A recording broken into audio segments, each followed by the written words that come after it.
With great pleasure, I will introduce Philip Welkhoff, the interim director of IDM, to give our closing remarks. So give him a hand. Well, thanks so much, Nick, and greetings. So excited to see and hear about what's been going on the last couple of days. It's been really neat to see posters, talk with people who have come here to learn, interact, exchange ideas, and present their really exciting work. In a few minutes, I'm going to pose a question, and there'll be group participation. One of my favorite questions is, what did you learn or what surprised you today? And we've had a great couple days together. There's been a lot of great talks, posters, side conversations. Every time I walk through here, it's great to see all the little clusters around little tables or groups of chairs. So it could have been from a talk, it could have been from a poster, it could have been from a conversation somewhere there. But would love to just hear some short comments in about 5 to 10 minutes about what did people learn or what surprised them. It doesn't have to be today, but over the last 2 days. Or 3 days, I guess, because there were some introductory workshops leading up to on Monday. But first, having a meeting like this, it takes a huge amount of work. And so I wanted to start out with just some gratitude for the people who made it possible. So if you were on the organizing team, please stand up. Hey.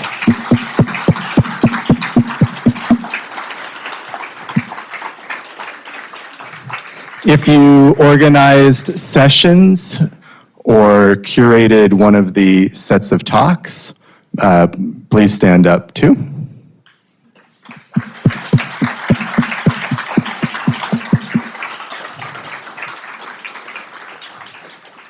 Part of all this is the experience and the content. If you presented a poster or a talk, please stand up.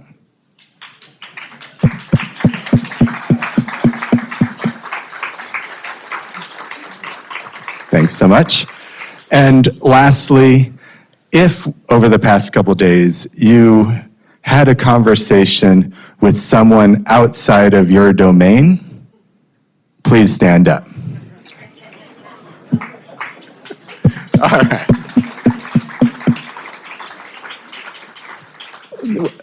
Thanks so much, not just for the remarkable work in the presentations, the huge amount of work to organize this and make it happen, the thoughtfulness in terms of gathering abstracts, having a flow together. It was fun hearing from Jillian around how, and John, how things were at a crescendo from the surveillance all the way up to like detailed digging into cholera, and the general flow through the content. But people showed up in a really open spirit to not just malaria people talk to malaria people, et cetera, but to really understand the connections and take advantage of the opportunity to learn from each other. Wanted to give a few reflections just in terms of how can we as a community that really believes in modeling analysis, software, numbers, to be able to help drive progress over the next couple of years and in this moment, how do we really work together for the impact that we want to see? Because I think in a number of ways, the world is changing quite fast. And one of the things that we really want to see is how are we supporting partners? How are we engaging with the communities, the stakeholders who are not necessarily the modelers or analysts, but are making decisions to really achieve the best possible outcomes over time? I think there's a really key question that this community and our partners and various stakeholders and collaborators need to be able to kind of collectively figure out over the coming years, which is, what is the capacity that's going to be needed to be successful kind of 5 years from now? One of the things that, at a certain point in time, the skills that were needed involved, being very effective with punch cards on a mainframe. No one does that anymore, or very few people do that anymore. There was a time when, to start out and do those things, there was a extensive amount of work in terms of learning Fortran, C, C++. There's still some of that, a lot of that. But the barrier to entry for a lot of the coding piece has come down quite a bit. And some of the large language models right now are turning out to be pretty good at generating certain types of code if you can tell it what do you need.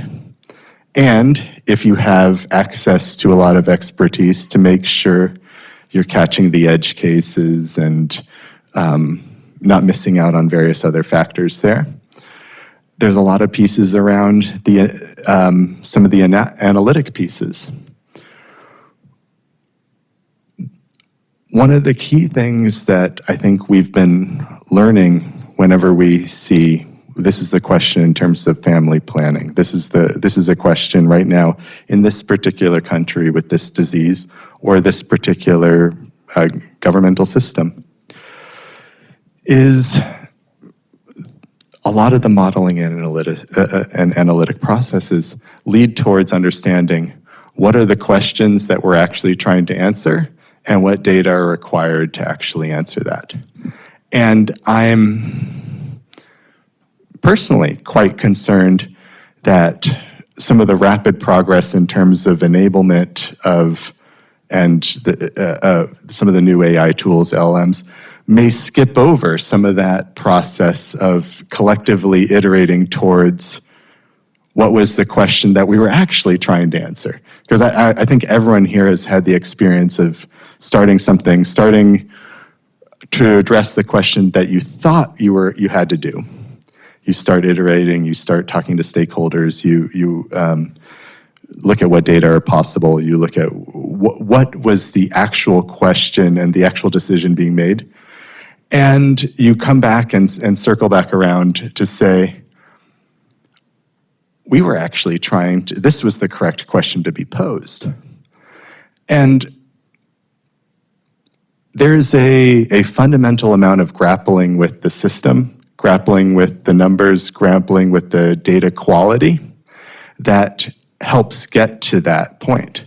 Because if we have quick and easy answers to the wrong question, that can be a great starting point. The question is, do we have the collective ability to know when we've answered the wrong question and to iterate and self-correct? I think there's a real open question, and I'm excited to see how the next 8 to 15 months play out. To kind of say, how can we leverage all the amazing power of some of the new tools, some of the new LLMs, some of the new ways of kind of generating code or debugging code or doing quick image analysis. I was just seeing some demonstrations the other day where someone took a brain scan, and we talk all about prompt engineering with the large language models. The prompt was, what is this? And actually did a pretty good job understanding what were some of the pathologies in the scanned image without much further specific training or prompt engineering. But at the same time, there's a fundamental part of the connection, the relationship, the understanding stakeholders, the understanding the quality of the data, the understanding what was the question and how does that translate into a decision.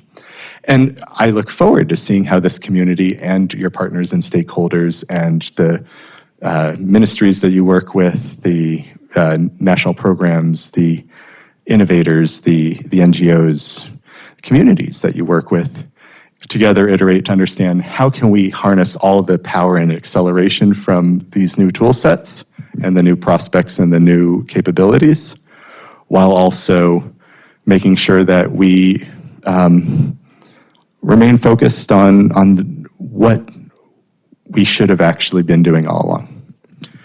So It's an exciting time. It's a challenging time in the world. It is a chaotic world.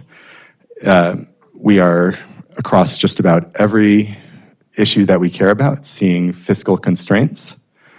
We're seeing increased amounts of conflict. We're seeing kind of a breakdown of some of the key structures that we had collectively relied on for a lot of the different elements of progress. There's going to be a lot of innovation that comes out of this because at a fundamental level, people care about improving the lives of people around them. People care about advances in health and development. And I do think that despite all these challenges right now, there is going to be a collectively figured out pathway forward that ends up where a decade from now we look back and the lines that were supposed to go up went up by a lot. The lines that were supposed to go down went down by a lot.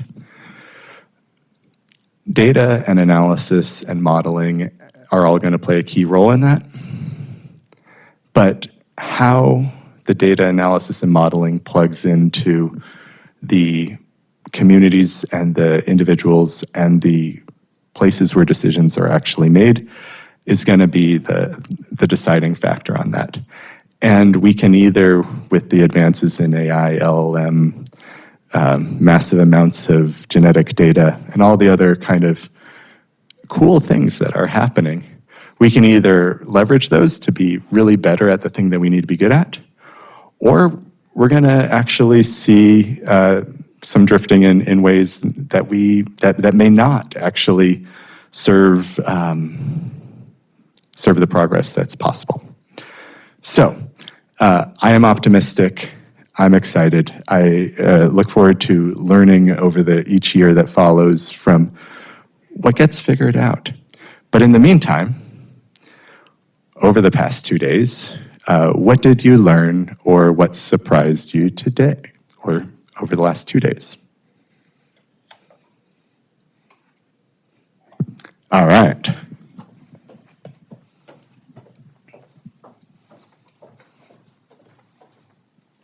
Oh, yeah, I have to push the button, I think. All right, is it on? It's on. Thanks, Philip, for priming me for taking this spot right now. I think one of the things that was really striking to me, looking at the talks over the last couple of days, was the sense of bringing different things together, whether that's modeling co-infection, so different conditions in the same model, or whether it's taking your calibration machinery with my model, let's be stronger together, or whether that's different ways of coupling statistical geospatial techniques with simulation and mechanistic techniques. I think so many great ideas bringing together and thinking, how can the whole be greater than the sum of its parts? So that was really lovely to see, and I'm quite excited for people to take some of those themes forward.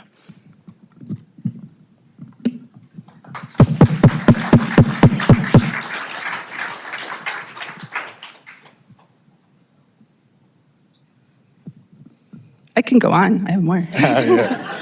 I learned 2 things.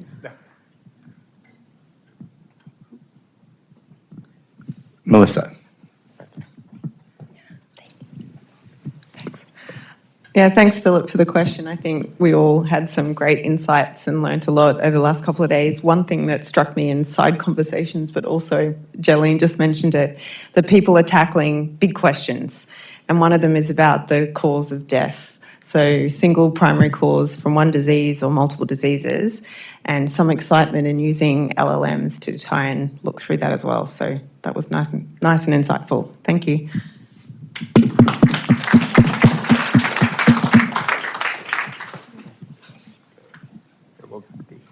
Yeah, thank you. I had two striking observations today.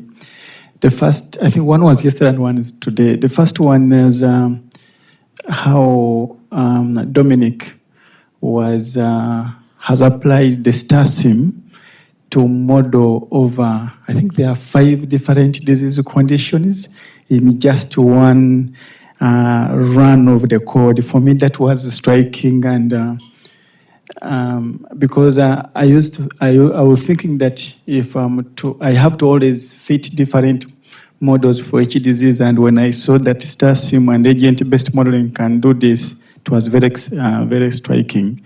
The second one was this evening when I was attending a session from the Swiss TPH, when they came up, their model is trying to look at what kind of vaccine, what kind of therapeutic do we need, like even coming up with a design, how to look like, and even the target organ. For me, that was very striking and eye-catching.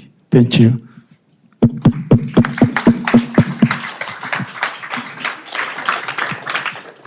Thank you. I think for me, the main aspect is how sometimes things fit in.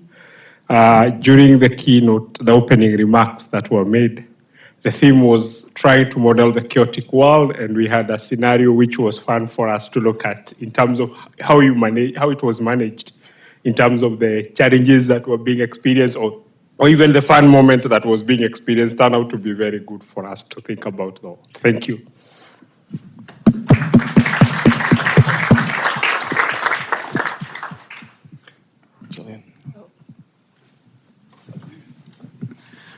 Hi there. Yeah, one of the, I think with regards to modeling in a chaotic world, I think it was really helpful and, illuminating for me to see some of the cholera outbreak descriptions in Malawi that we saw. And I think it was a really interesting example of, seeing an epidemiological curve of this district that's right on the border of Mozambique. And really, when Limbani Makawa went into this detail, it actually, as we went from slide to slide, realized that actually this was quite the tip of the iceberg. And there's really just so much interaction with the surveillance layers, as well as things like local travel that really are a huge impact of cholera transmission and our ability to respond in these situations. So yeah, really grateful for that perspective.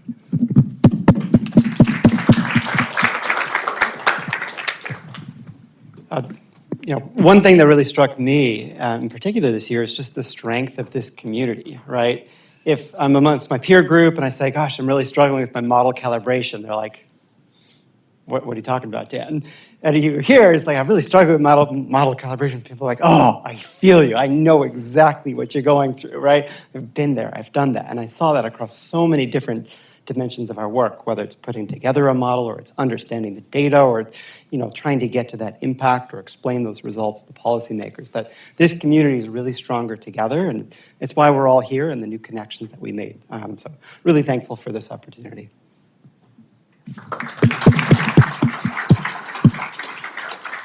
Couple more.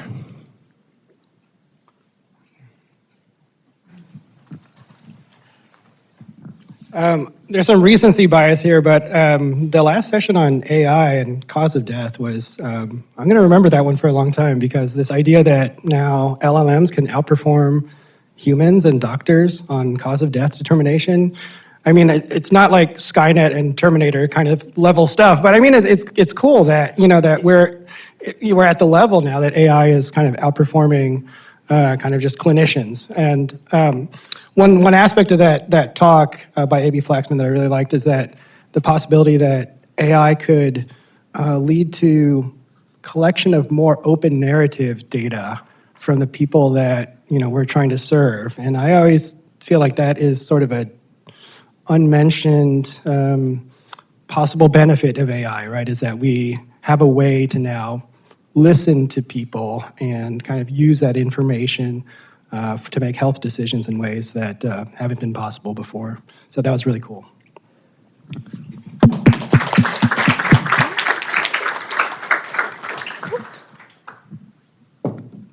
Talking about AB, I don't know whether he's in the room. So one thing I learned from his talk is how to yell at ChatGPT, I guess. You use capital words. But, I think a couple striking thing. So, I work on child mortality and cause of death, actually. So, also, I'm very interested in measuring, right? A lot of us are interested in measuring things. And this really interesting talk I went to earlier in the afternoon today was, talking about mosquitoes mating in random fashion well, and which is a strong assumption. I was like, okay, how do you measure that? Do they have certain characteristics that may make them more attractive mosquitoes than otherwise? It's kind of interesting. I went down rabbit holes about that, but that's really interesting to challenge myself out of the human cause of death word. But the other striking thing I feel like I learned is, these really sort of, depressing, underdeveloped scenarios that we also see. For example, one of the posters that's really interesting for me, at least, is to learn about those widow cleansing and widow inheritance practices, and think about how, as sort of public health researcher, what we can do to help them out of, lift them out of that situation. To what extent we can also, integrate women's empowerment into our research, and, to the last point that, it's so critical to take into account of the context you're working in, right? It's not going to be one solution that's going to solve everything. You really need to know the population you're working with, and hopefully that's going to be part of the data, the measurement, the models that you'll continue to become familiar with.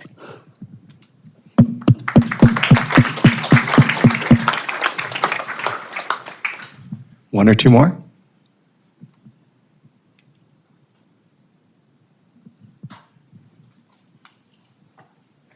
Okay, thank you.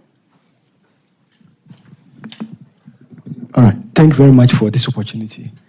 One thing that really strikes me is about this conference bringing people from across the world. I like the theme for this year's conference. That is, we're trying to solve this world problem. And in doing that, only 2 or 3 people or few groups cannot do that. And this is what this conference demonstrates.